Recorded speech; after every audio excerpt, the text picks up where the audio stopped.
வணக்கம். இன்றைக்கி நம்ம பார்க்க போகிற சமையல் ஒரு அருமையான தண்டுக்கீரை கூட்டு எப்படி செய்யலாங்கிறத பார்க்கலாம். நல்ல டேஸ்ட்டாக இருக்கும். சப்பாத்திக்கெலாம் கூட இது மாதிரி நீங்கள் வச்சு சாப்பிட்டிங்கன்னா நல்லாயிருக்கும். சாதத்தோடு பிசைஞ்சு சாப்பிட்றதுக்கும் நல்லாயிருக்கும். ஸோ வாங்க அதை எப்படி செய்யலாங்கிறத பார்க்கலாம். ஒரு குக்கர் எடுத்துக்கலாம்.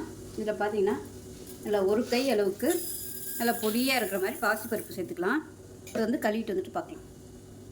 இப்போ இதை கழுவிட்டு வந்துட்டேன். இதில் வந்து ஒரு டம்ளர் அளவுக்கு தண்ணி சேர்த்துக்கலாம். வந்து ஒரு வேளைக்கு தக்கனதை நான் வந்து கூட்டு வைக்கிறேன்.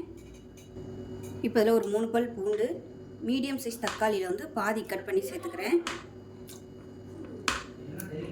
இப்போ அதே மாதிரி ஒரு கைப்பிடி அளவுக்கு சின்ன வெங்காயம் சேர்த்துக்கலாம். ஒரு 1/4 டீஸ்பூன் போல் மஞ்சள்தூள் சேர்த்துக்கலாம். இப்போ வந்து மூடி வச்சிடலாம். அதுக்கு முன்னே கொஞ்சமாக எண்ணெய் விட்டுக்கலாம். தண்ணி வந்து கொஞ்சம் வராமல் இருக்கிறதுக்காக மூடி வச்சுட்டு ஒரு 2 விசில் விட்டால் போதும். ரொம்ப அப்படியே கொலன்னு பாசிப்பருப்பு வேகணும்னு அவசியம் இல்லை. நல்லா மலர்ந்து வந்தால் போதும். நல்லா ஒரு 2 விசில் விட்டுட்டு ஸ்டீம் போனதுக்கப்புறம் பார்க்கலாம். இப்போ விசில் விட்டு ஸ்டீம் போயிடுச்சு. எப்படி இருக்குன்னு பார்க்கலாம். பாருங்கள், கரெக்டான பதத்தில் வந்துருக்குது. ரொம்ப அப்படியே கொலன்னு ஆகலை. அதே சமயம் நல்லா மலர்ந்து இருக்குது. ஸோ இந்த மாதிரி தான் இருக்கணும் நமக்கு. இப்போ இந்த ஸ்டேஜில் தண்டுக்கீரை நல்லா பொடியாக கட் பண்ணி வச்சுருக்கேன். அதை சேர்த்துக்கலாம். இது வந்து ஒரு 2-3 கைப்பிடி அளவுக்கு வரும். கரெக்டாக ஒரு 3 கைப்பிடி அளவுக்கு வருது. இப்போ இந்த கீரையை வந்து நம்ம வேக விட்டு எடுத்துக்கலாம். அந்த கீரை வேகிற அளவுக்கு தண்ணி ஊற்றிக்கலாம். ஒரு 1/4 கப் அளவுக்கு மட்டும் தண்ணி ஊற்றிக்கலாம். ஏன்னா கீரை வந்து வெந்ததுக்கப்புறம் சுருங்கிடும். பூண்டு வந்து நான் முழுசாகவே போட்டிருக்கேன். நீங்கள் வந்து தட்டி போடுறதுனாலும் போட்டுக்கலாம். எல்லாத்தையும் நல்லா கலந்து விட்டுட்டு கீரை வந்து நல்லா வேகட்டும். இப்போ இதில் கொஞ்சமாக சாம்பார் பொடி சேர்த்துக்கலாம். இது வந்து ஆப்ஷனல் தான். ஒரு 1/4 டீஸ்பூன் போல் சேர்த்துக்கோங்க.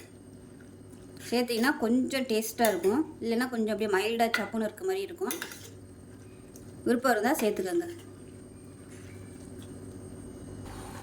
இப்போ பாருங்கள், நல்லா வெந்துருச்சு. நல்லா சூப்பராக வாசனை வந்துட்டுருக்கு. நம்ம அந்த சாம்பார் பொடி போட்டதுனால நல்ல வாசனையாக இருக்கும். ஒரு தடவை கீரை கூட்டு வந்து இது மாதிரி செஞ்சு பாருங்கள். டேஸ்ட்டு சூப்பராக இருக்கும். அவ்வளோதான், நல்லா வெந்துருச்சு. கீரை வந்து எப்பவுமே சீக்கிரமாகவே வெந்துடும். இப்போ வந்து நம்ம தாளிச்சு விட்டுக்கலாம். இப்போ இதில் கொஞ்சமாக உப்பு சேர்த்துக்கலாம். இப்போ தான் நான் உப்பு சேர்க்குறேன். இப்போ இது வந்து கொதிச்சிட்ருக்கு. இப்போ இதில் பார்த்தீங்கன்னா ஒரு 2 டேபிள் ஸ்பூன் துருவன தேங்காய், ஒரு பச்சை மிளகா, காரத்துக்கு வந்து பச்சை மிளகா தான், ஒரு 1/4 டீஸ்பூன் போல் சீரகம் போட்டிருக்கேன். இது வந்து நல்லா அரைச்சிக்கலாம்.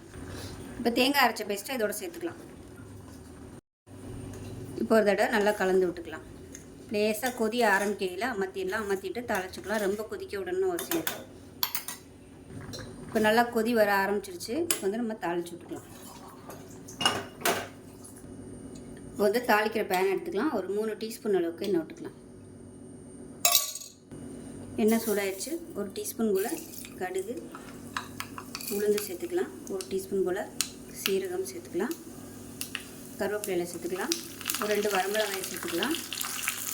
இப்போ இதில் சின்னதாக ஒரு பூண்டு வந்து தொலியோட தட்டிட்டு சேர்த்துக்கோங்க. நல்ல வாசனையாக இருக்கும். இது கூடவே கொஞ்சமாக பெருங்காயத்தூள் சேர்த்துக்கலாம்.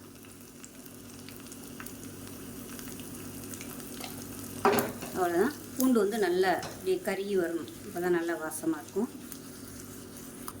பூண்டு நல்லா செவக்க ஆரம்பிச்சிருச்சு. நல்லா இப்போ அதை கூட்டில் சேர்த்துக்கலாம்.